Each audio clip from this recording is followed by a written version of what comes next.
qof kasta oo si dhab ah wax u jecel waxa uu leeyahay calaamadahan.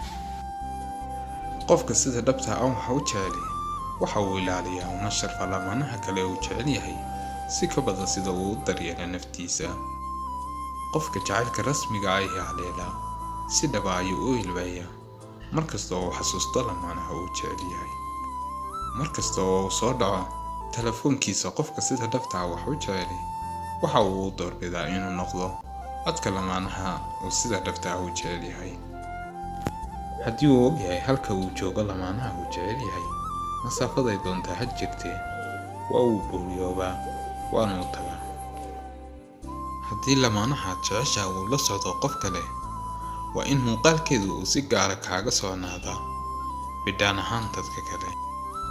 Marka uu ku soo eego lamaanaha jeceshahay ee ay indhihiinnu isqabtaan wadnahaaguna si aan caadi ahayn ayuu u sii kordhiyaa garaaciisa. Qofka jacaylka dhabta ah haya kuma dhiirado inuu si caadi ah ula hadlo lamaanaha uu jecel yahay. Markasta oo uu la hadlana waxa uu dareemaa naxdin zaa'id ah kalgacal awgii. Qofka sida dhabta ah wax u jecel markasta qalbigiisa waxa uu ku laaman yahay lamaanaha kale ee uu sida xaqiiqda ah u jecel yahay. Qofka wax jecel uma quro lamaanaha uu jecel yahay been, khiyaamo iyo qursi. Guusha horumarka noloshiisana waxa uu arkay isagoo ku guuleystay kasbashada jacaylka lamaanaha uu jecel yahay.